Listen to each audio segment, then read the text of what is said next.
we'll move on to the final presenter of today before we have our panel discussion. The next presentation is going to be from Oliver Kirsebom.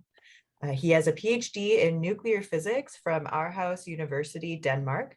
For more than a decade, he was a frequent visitor at particle accelerator laboratories such as CERN in Switzerland, performing experiments to advance our understanding of the smallest building blocks of the universe. Nowadays, however, his interests have shifted to a more applied realm. As the lead data scientist at Ocean Robotics, he helps make sense of a wide range of ocean sensor data collected by the company's uncrewed surface vessels, for example, training artificial neural networks to listen for whales in underwater audio recordings. Outside of work, Oliver enjoys exploring the outdoors, be it by foot, bicycle, skis, or surfboard. He will also happily engage in a game of soccer on any given occasion.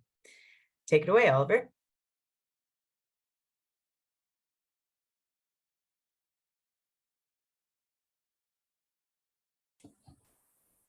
You're muted, Oliver. Yeah, thank you. I needed a bit of assistance with clearing that obstacle. Can you all hear me now? Yeah. Thanks. Well, Jesper, thanks for that introduction. And thanks to all of the organizing team for inviting me to give this presentation. As some of you will know, I used to be part of the Meridian team and was part of that team up until recently. So it's wonderful to be back in familiar surroundings today, albeit virtually. Still counts. So you should have my slides there in front of you. Today, I'll be speaking about work I'm doing here at Ocean Robotics, focused on really turning our uncrewed surface vessels into platforms for marine mammal monitoring through using both video data and acoustics data. So to set the stage for the discussion, I'll start by playing a little video clip. I hope you can see it here from a kayaking trip I went on a few months ago in a place called Telegraph Cove. And what you'll see in the background here, this is me in the kayak, and shortly there, you would have seen the blow of a humpback whale. My friend Ryan and I were fortunate enough to get close to this humpback. And we're able to follow it for an hour or so on a beautiful Sunday morning up there. And so the way we detected this whale, I think initially was by seeing its blow at a distance. 3 or 4 kilometers away. Conditions were excellent that morning. And then as we came closer, we heard the blow as well. I'm not sure if you could hear it in the video, but it was definitely audible. We didn't bring hydrophones with us on this expedition, but if we had had hydrophones in the water, perhaps we would have been able to hear something like this, an ascending moan or some other call typically made by humpbacks. We also weren't carrying thermal cameras, but had we had thermal cameras, I imagine that we would have been able to get some nice shots of the blow, which is quite a bit warmer than the surrounding air and the water that morning. So this, I guess, was an example of human marine mammal monitoring, and much of what you saw here is what we at Ocean Robotics are trying to do, but without any humans present at the scene. Whoops. So we don't need to watch this video again. So I'll jump to the next slide, give you a really brief introduction of the company. So Ocean Robotics is a marine robotics and software company based in Victoria, BC, on the west coast of Canada. It was founded back in 2018 by Julian Colley Angus, and we've now grown to a bit over 30 employees with customers and partners such as DFO, DRDC, MDA, JESCO, etc. Our main focus is designing, building, deploying, operating solar-powered uncrewed surface vessels to deliver real-time insights to better protect, understand, and operate on our oceans. I can tell you I find it a very exciting and a wonderful environment to work in. And I think this has to do with the fact that we, within the company, span everything from manufacturing to electronics, software, operations, and data analytics. So just a lot going on here. One of our areas of focus is marine mammal monitoring, and I guess a bit more specifically, mitigation monitoring. So as I've outlined in the box to the right here, that involves the ability to detect and localize and identify marine mammals. And I think the detection and localization is the need for this is obvious. The one for identifying the mammal maybe less so, but this becomes important because different mitigation actions may be required for different species. So we need to know what's out there as well. It's also desirable to be able to estimate detection range so that we can say if we don't detect anything, how large of an area we've cleared. And also, as we heard in Mike's presentation earlier this morning, having an estimate of the detection confidence is important and something that can be fed into something like a whale forecasting model.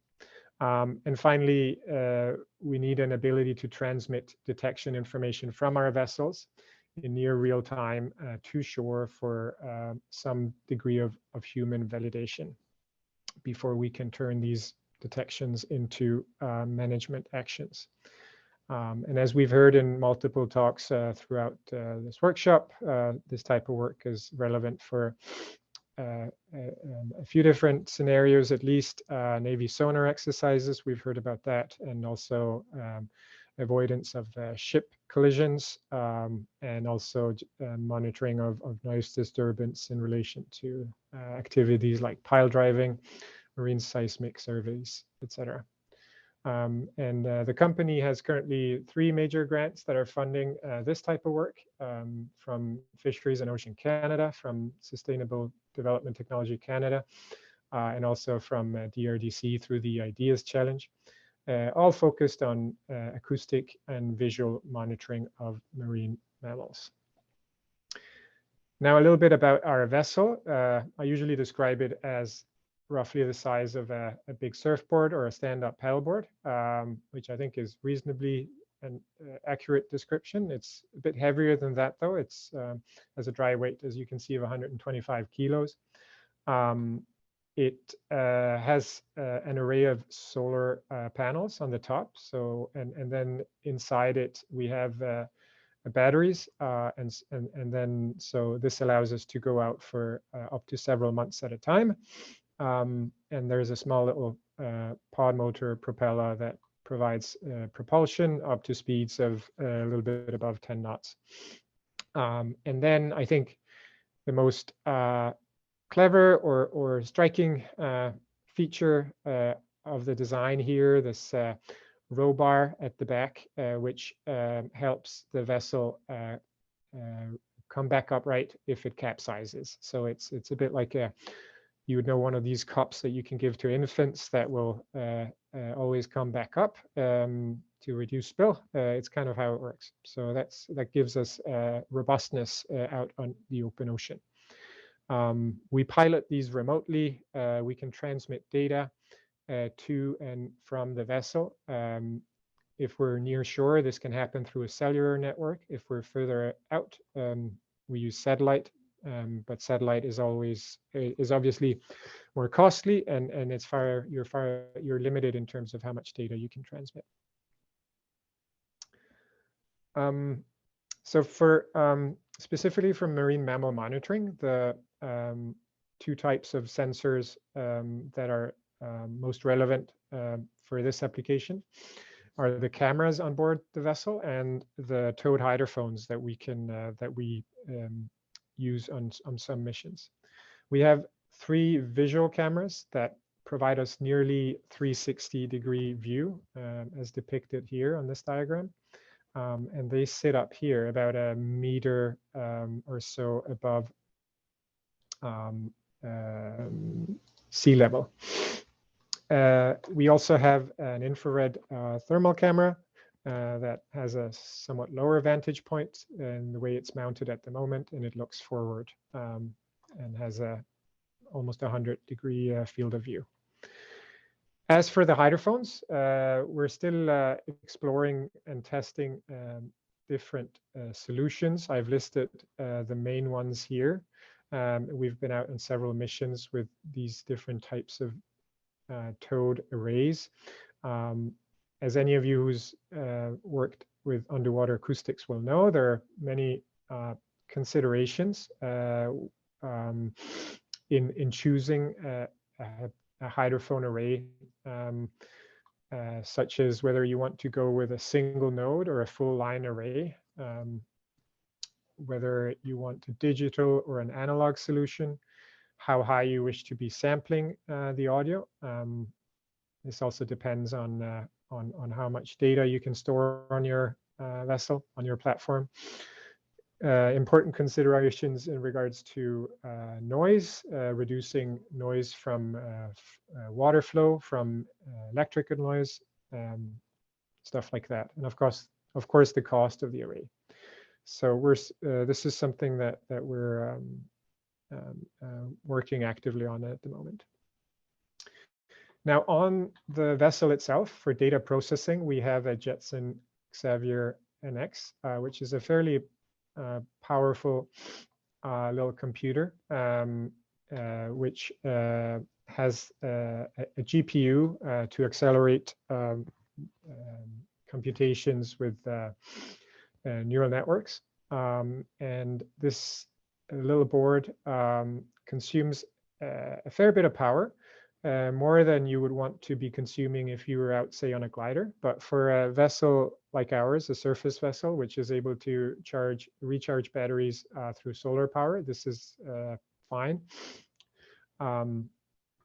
And the reason we're interested in having processing power out on the vessel is, of course, when we venture out beyond cell range. As long as we're within cell range, we can stream audio and video to shore. And so the processing without delay, essentially. So the processing can, in principle, happen there. But once we venture further out, we need to be able to process data on the vessel.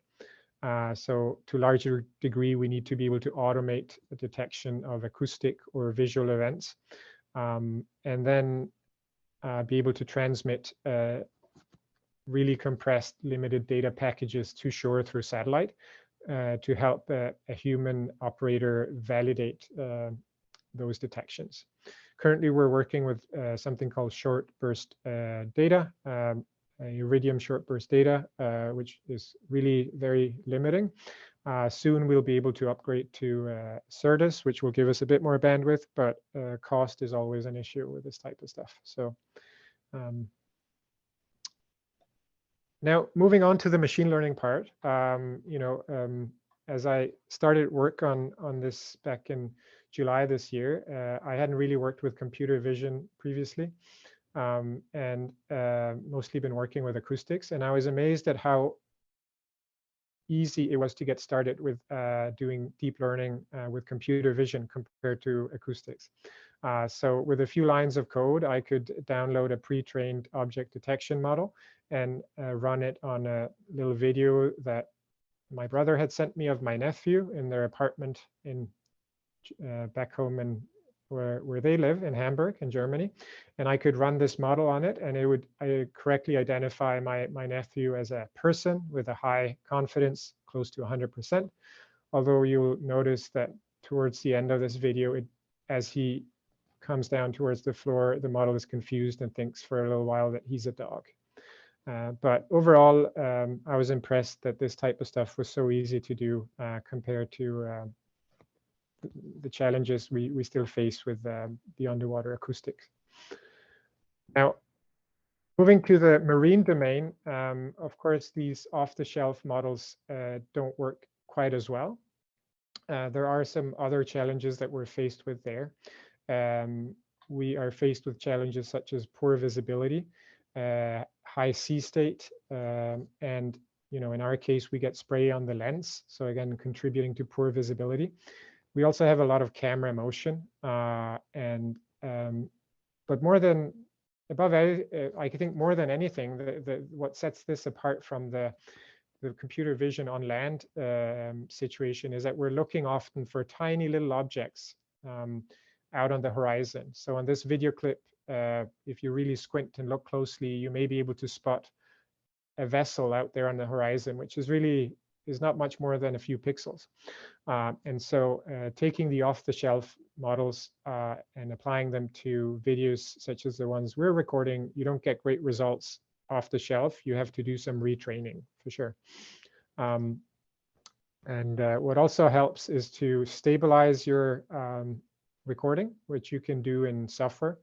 It's a little cheaper, or at least technically easier than doing it in hardware.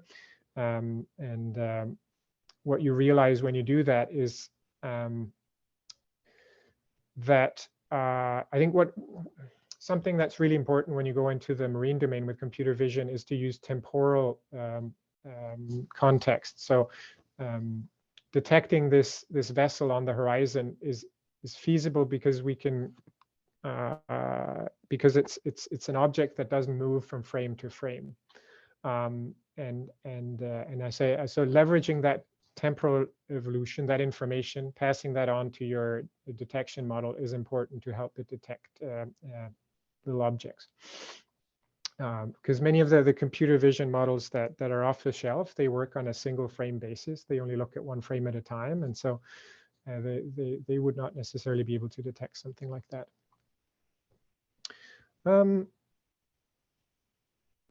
Let's see. Moving on to the infrared imaging. I don't have any of our examples of our own to show you, so I stole this one from the work of Daniel Zitterbart et al. That we heard Harald York talk about a couple of days ago. In this nice graph here, for instance, you can see how they were able to detect humpback whales out to a distance of almost 10 kilometers. But this was from an infrared camera mounted onshore at an elevation of above 50 meters. So quite much more favorable conditions than what we would have on the vessel. So this is something, that we will be actively exploring in the coming months under the Ideas Challenge project that that's been funded, and seeing what we can do from a lower vantage point with our vessels. Again, I think time evolution of the video frames is going to be critical to make any type of detection, as we really are dependent on that those temporal features to reduce false alarms. Finally, a few words on the acoustic detection. The first thing here the first important consideration, of course, is which frequency range are we working in? It's common to separate into at least 3 different domains: low, medium, and high frequency, each characterized by its own sets of challenges, if you will.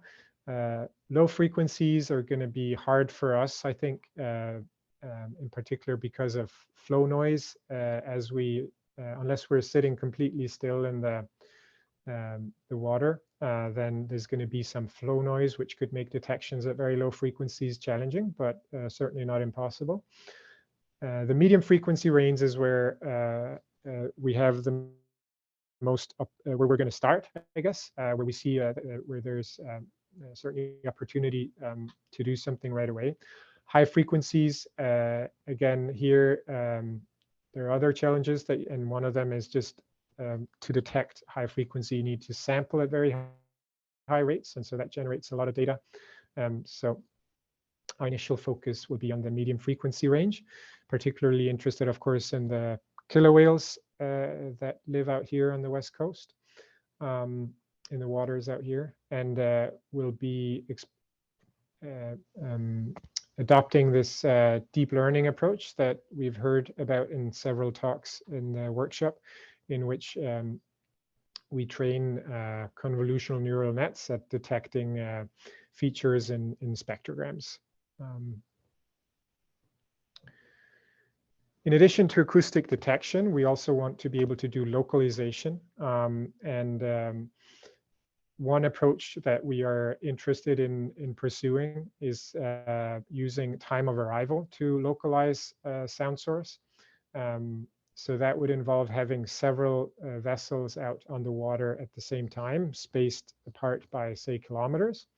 And then being able to compare calls detected, which are detected in multiple vessels, and compare their time of arrival, and then do some triangulation based on that. So that's there are examples of that approach having been successfully applied in the past. I've included here the two examples I'm aware of. One is from further up north along the BC coast, where a number of fixed hydrophones were used to localize humpbacks. And the example to the right was localization of sei whale calls from gliders. But I think what's critical to make this possible is that we need to be able to compare not only we need to be able to compare the spectrograms that are detected by each vessel to obtain a sufficiently precise determination of the time of arrival.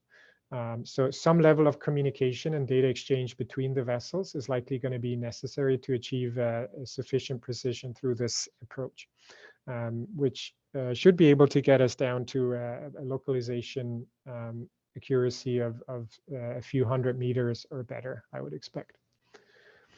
So with that, I'm at the end of my little presentation. I'll thank you for your attention. If you want to get in touch, this is how you can reach me. And finally, I'll just leave you with some relevant references that I've been using to put together this little presentation. Fantastic. Thank you so much, Oliver. So we have a question from Scott. He says, if you were aspiring to aim a pan tilt camera to obtain southern resident killer whale ID quality image, would you use a visual or thermal fixed field of view camera to detect a southern resident killer whale fin and or blow in real time? For example, via a SBC like the Raspberry Pi at each Orca Sound location, or would you do both? I'm going to take 20 minutes to digest the question, and then I'll come back with an answer. Let's see. Sorry, Oliver. I'm excited to see, both Harold's thermal images as well as the images coming off the autonomous vessel, the visual images. Yeah. And I see that you're, looking at particular cameras that are cost effective, but also have the right resolutions and fields of view. So I guess it's really a strategic question of whether, if you're trying to do AI on the edge, whether the thermal camera technology has come to a point where it's cost effective I mean, the big advantage in my mind of thermal cameras is if they work well during the day on blows and at night, well, that's much better than visually trying to detect, the fin coming out of the water only during the daytime. Right. Yeah. It doubles your sort of potential detection time, or more so here in the winter months. But if it's yeah, more than 2 times the cost, maybe it's not worth it. Right. Yeah, I'd say, at this stage, I don't have any experience to draw on yet. So I don't have any answers for you. I think, but thank you for the question, because I'll make a note of that, and then, you know, maybe I'll be able to come back to you with a bit more of an answer in a few months' time, when we have some more, we've collected some data, we've been able to look at the quality of the footage we're getting, and have some first idea of what we'll be able to do with the thermal. I seem to remember Harald saying that, especially for the orcas, what you get with a thermal is not so much the blow as just the back of the whale, or if it's up close to the surface. And the blows, at least they've been using, the blows had helped them detect humpbacks, but less so killer whales. So I'm not sure whether we'll be able to see blows, or whether it will be the backs of the whales as they come up close to the surface or are at the surface. Yeah. So we also have a question from Val. How do you reference successive frames for stabilizing your scene with waves, et cetera, changing? Right. So the little video clip that you saw in my presentation was done through detecting frame by frame where is the horizon, just through some image manipulation tricks, some OpenCV, and that can give you pitch and roll, I suppose it's called, but not the yaw. So that's why you saw perhaps that little boat on the horizon go left, right. So although I had the horizon stable, there was no way for me to correct for sideways motion of the vessel. So that's a bit of a poor man's approach to stabilizing. The better approach, which we will implement soon, is to utilize the information, the data we have from the inertial motion sensor that we have on board our vessel. And I saw those, yes, so Mike was asking about the inertial sensor. So we're working on that right now, in fact, just to get that up. That should be that, because that would work day and night, and regardless of whether the camera is on or off. And just be much simpler. So we just have to integrate the two data streams, and then we should be able to fully stabilize that in software using the inertial sensor measurements.